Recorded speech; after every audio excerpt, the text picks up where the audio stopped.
নমস্কার বন্ধুরা, চৈতালির পাকশালায় তোমাদেরকে স্বাগত। আজকে আমি বাঁধাকপি ভাজি রেসিপি তোমাদের সাথে শেয়ার করব। খুব সহজভাবে খুব তাড়াতাড়ি এটা বানানো হয়ে যায়। দেখো, আমি এখানে একটা ছোট সাইজের বাঁধাকপি কুচি করে কেটে নিয়েছি। এবার আমি জল দিয়ে দিলাম, এক গ্লাস মতন জল দিয়ে দিয়েছি, সামান্য নুন দিয়ে দিয়েছিলাম। 2-3 মিনিট আমি একটু গ্যাসের আঁচে নিয়ে নেব। দেখো, এরকম যখন বাবেল মতন হয়ে যাবে তখন গ্যাসটা বন্ধ করে দেব, তারপরে জল থেকে ছেঁকে নেব। এবার দেখো, আমি একটা কড়াই নিয়ে নিয়েছি, কড়াইয়ে সর্ষে তেল নিয়ে নিয়েছি, 2 চামচ মতন আমি সর্ষে তেল নিয়েছি। এর মধ্যে আমি কালো জিরে ফোড়ন দিলাম আর 3টে কাঁচা লঙ্কা ফোড়নে দিয়ে দিয়েছি। ফোড়নটা একটু ভাজা ভাজা হলে এবার দেখো, আমি আলু কুচি করে কেটে নিয়েছি। যেরকম করে আলু ভাজা লম্বা লম্বা করে কাটে, ওইভাবে আমি আলু কুচি করে কেটে নিয়েছি। এখানে 3টে আমি মাঝের সাইজে আলু দিয়েছি। আলুটাকে একটু ভাজা ভাজা করব। তার আগে আমি একটু নুন দিয়ে দিলাম।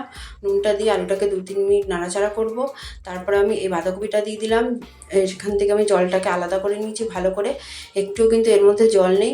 আর এই টাইমে কিন্তু গ্যাসের আঁচটা মাঝারি করে রাখবে, নাহলে বেশি বাড়িয়ে দিলে বা কমিয়ে দিলে, যদি বেশি কমিয়ে দাও তাহলে কিন্তু জল বেরিয়ে যাবে, বেশি বাড়িয়ে দিলে পুড়ে যাবে।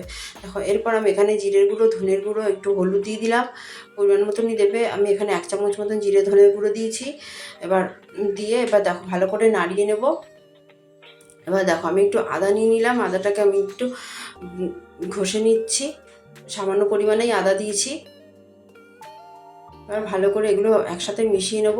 এটা কিন্তু ক্রমাগত নাড়তে থাকতে হবে।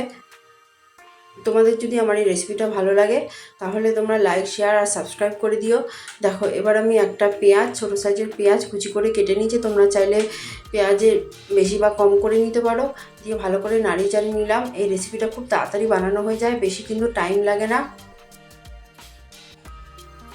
এবার দেখো, আমার রান্নাটা কমপ্লিট। আমি এখানে একটু সামান্য গুড় দিয়ে দিচ্ছি মিষ্টি হওয়ার জন্য।